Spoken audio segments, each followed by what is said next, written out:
Good morning, and thanks for letting me share my thoughts by video this morning. Just got back last night late from Ohio, where we mingled with lots of people at Irene's mother's funeral, so I'll stay home, close to home for a couple days to be safe. John 3 is a favorite gospel text for many Christians, partly because of the often memorized John 3:16 that assures us of God's love for the whole world and God's desire that we flourish rather than perish and have everlasting life. It's also known for introducing a beautiful and complex metaphor, that of being born again or born from above. And yes, this rich metaphor has sadly been cheapened by making it a mere adjective and creating a category of Christian, as in born again Christian.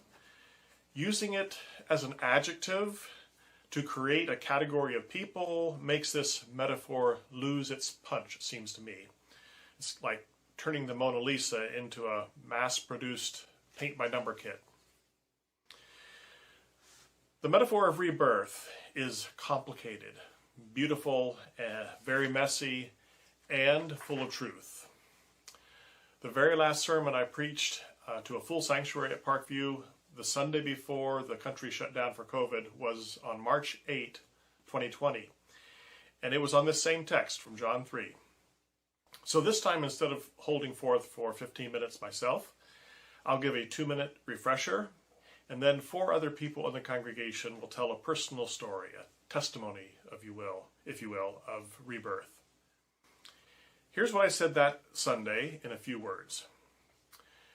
When the Pharisee Nicodemus came to Jesus in the night, Jesus challenged him to take a step toward life.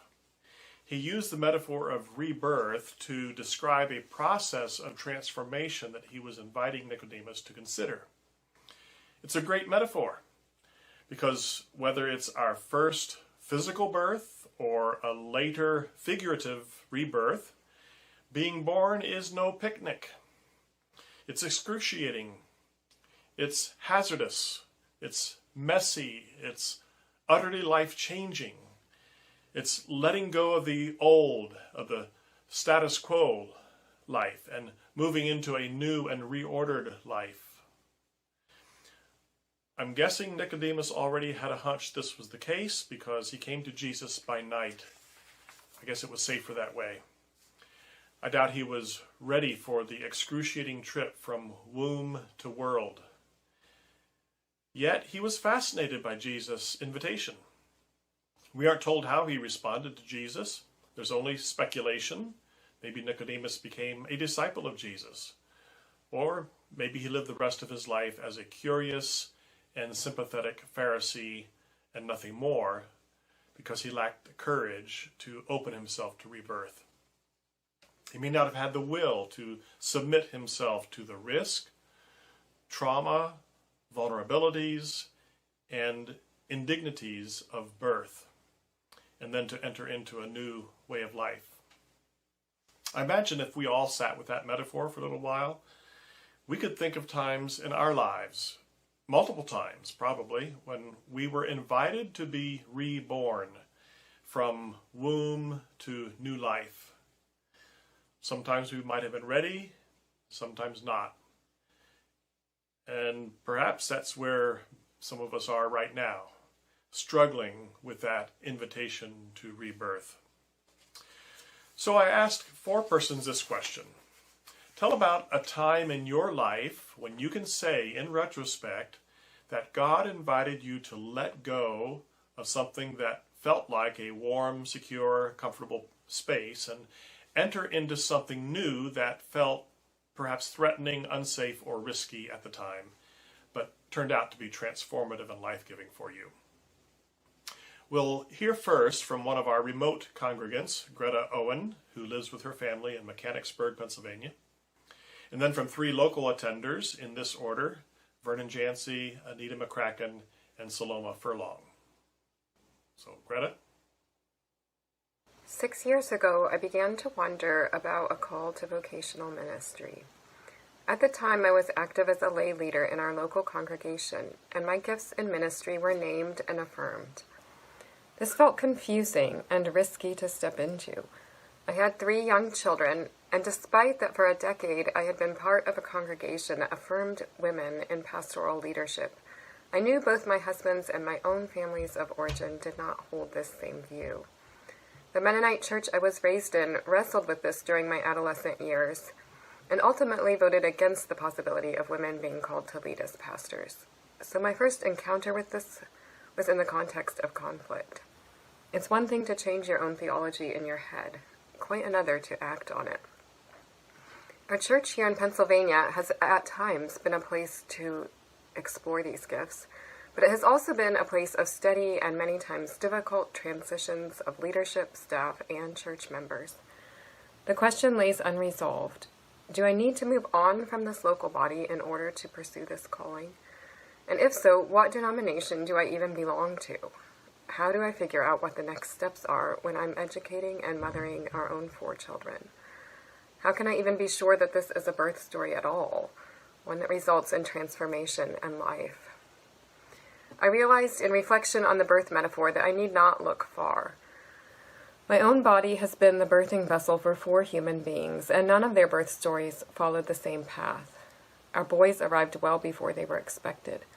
Labor was long, exhausting, and at the end of our second son's birth, frightening. With our first daughter, a day and night of irregular, intermittent contractions preceded labor, preventing me from getting too comfortable. Everything was about to change, yet no real progress was being made. And our 4th child, following 3 older siblings who couldn't even make it to their due dates, waited 12 days past her due date to make her appearance. I wondered if I had somehow missed the opportunity to have this baby at all. Would there ever be a birth? And so I see in my own wrestling with vocational call the elements of a birth story. It's long, exhausting, at times frightening and messy, uncomfortable, but with no real or recognizable results. Sometimes I wonder, have I missed the opportunity for transformation altogether? And so in this, I hold on to hope. These are the things birth stories are made of. One day I will tell my own story in retrospect. For now, I continue to wonder, lean into God's invitation, and muddle through the messy middle.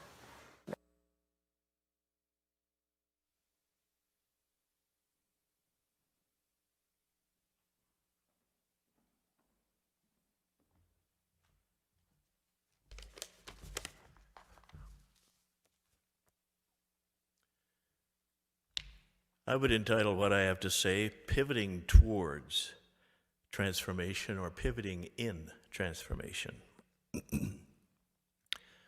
After graduation from EMC in those days, in 1962 and 64, Dorothy and I spent 6 years in Central America working at development and adult literacy programs in Costa Rica and Nicaragua. As a result of those 6 years of work, when it became apparent that we needed to pivot for me to get more education if we were going to continue in this, I decided to apply to Cornell University, among others, and was granted a scholarship package that covered 5 years of my PhD work totally, with 0 debt when I got out. Because of that, during that time that I was doing my dissertation, my PhD work, I did a dissertation on Costa Rica and the development issues in northern Costa Rica and where to place roads and different institutions to develop that region. And I use the term development, knowing that it's very, very loaded. As a result of that work, it became apparent that I would be overqualified to work at the things that I wanted to prepare to work in. And so I had to pivot from a desire to work at the grassroots to work more in what became apparent to be academia. So during the last phase of my dissertation, I committed to work with a major university as their Latin American specialist on development. However, as often happens, soon after I committed myself to that position, EMU called and said, we desperately need somebody to replace the sociologist who has left to work with MCC, doing exactly the kind of thing I wanted to do. So Dot and I considered for a while and said, well, we have no debt. We can afford to work at EMU. And so we came, and here we are.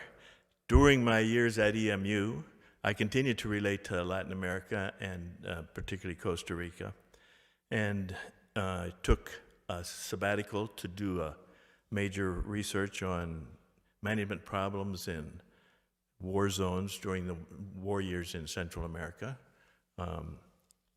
and then also spent a year later working with the Costa Rican government on land reform issues. It was during that time, in one of my meetings with the regular meetings with the President Carazo, he said, look, you are a Mennonite and you know something about peace. And I'm working on starting the UN University for Peace in Costa Rica, and I would like you to spend less time on land reform and join Francisco Barahona in writing the first curriculum for the University for Peace. So I did. And as a result of that pivot, I became very interested in peace as a professional area. And so I combined peace and development in my focus, and eventually was able to team with John Paul Lederach here at EMU to not only experience personal transformation, but to transform, I would say, to some degree, the university through the Center for Justice and Peace Building, which has emerged. So my pivot is a major pivot towards peace, which I was already inclined towards, but it also affected not only me, but the larger institution into which I had committed myself to work.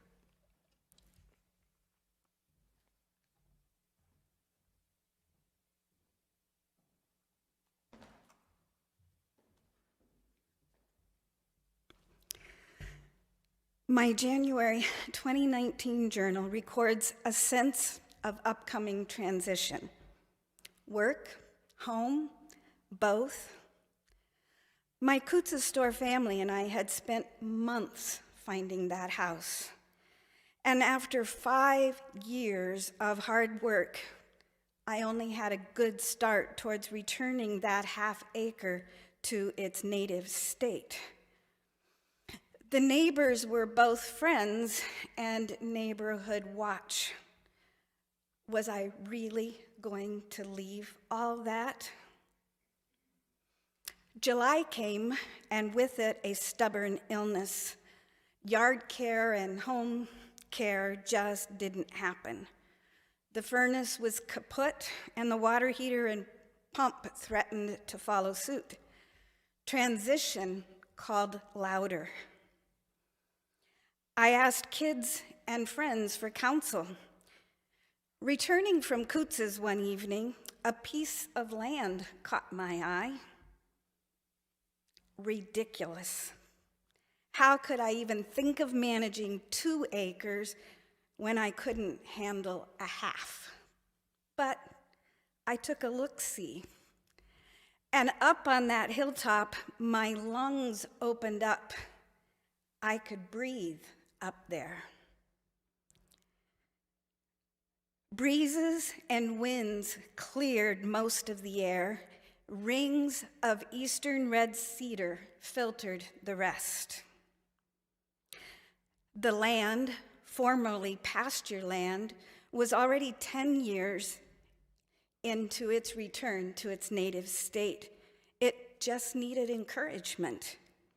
I envisioned a place for both wildlife and domestic life. The transition was not easy. My house sold in just 3 days. Fortunately, friends and family provided temporary housing. The needed loan came through. Unfortunately, March 2020, I found myself jobless. And then, as you know, we all isolated from COVID. Anxiety spoke loudly at times, but I remembered the counsel from my friends and kids who had helped spy out the land and dream dreams. Many seemingly impossible needs resolved relatively quickly. I had to believe that the rest would too. In July 2020, just a year and a half after that first sense of upcoming transition, I moved into a 746 square foot log cabin that the kids and I had designed together.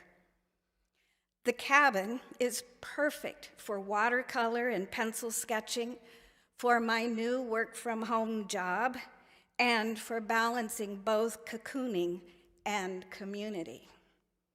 My unkitchen, a story for another day, provides a safe food prep space, even when brain fog from allergy reactions makes it hard to think. Critters and birds are moving in. Friends, family have come to visit outdoors on porches I didn't even have in my old house. I can't imagine navigating COVID from anywhere else. I can't imagine being anywhere else.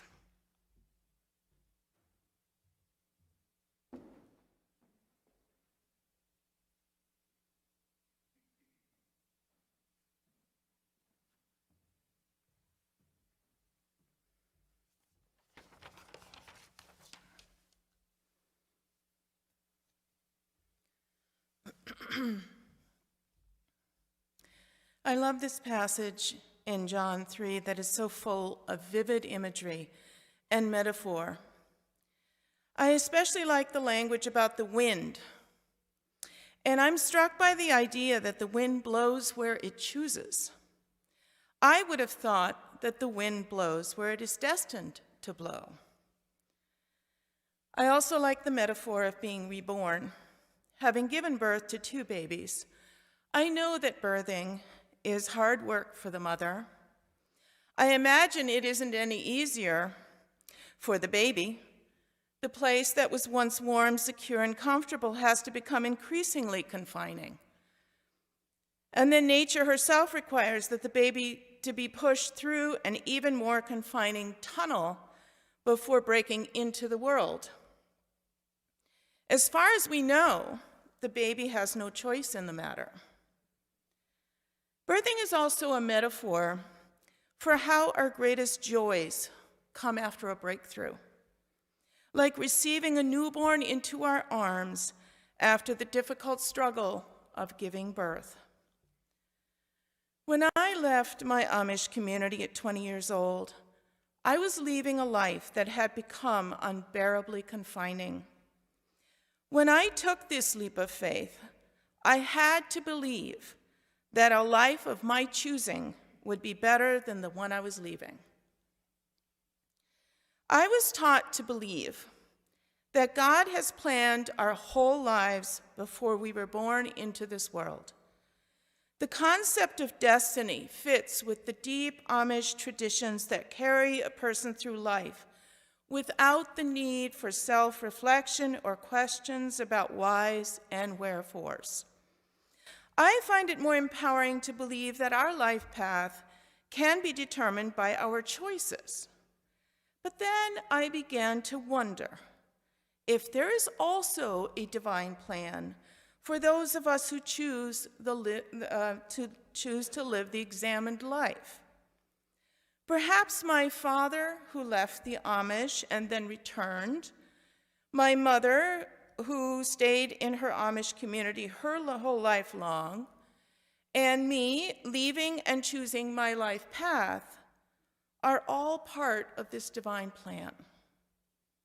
Maybe without knowing it, we follow the path that has already been marked out for each of us. I am grateful to say that the leap of faith I took when I was 20 turned out to be a time of great transformation. There is not enough time to tell you about the many joys of my life that would not have happened had I stayed in my original community.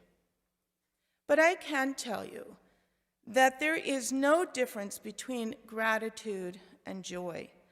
The moments when my gratitude overflows are the same moments when I experience immense joy, usually in a breakthrough moment after a long and difficult struggle.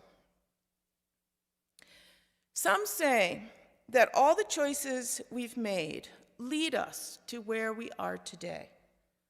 Whether by choice, by following that path that was marked out for me, or both, today I give thanks for this place and for all of you in this community of faith. Using Jesus' words, I feel I am myself born of the Spirit.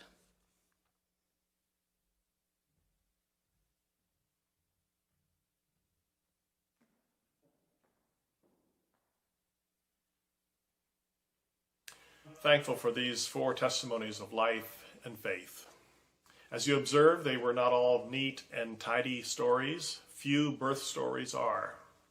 I invite you to ponder what you heard in these stories and in the story of Nicodemus, and then consider what's going on in your life right now, especially in these challenging times that we live in. Do you hear an invitation from God to move from womb to world, from what is known and secure and safe right now to what is unknown, untested, and uncertain, but which may lead to life?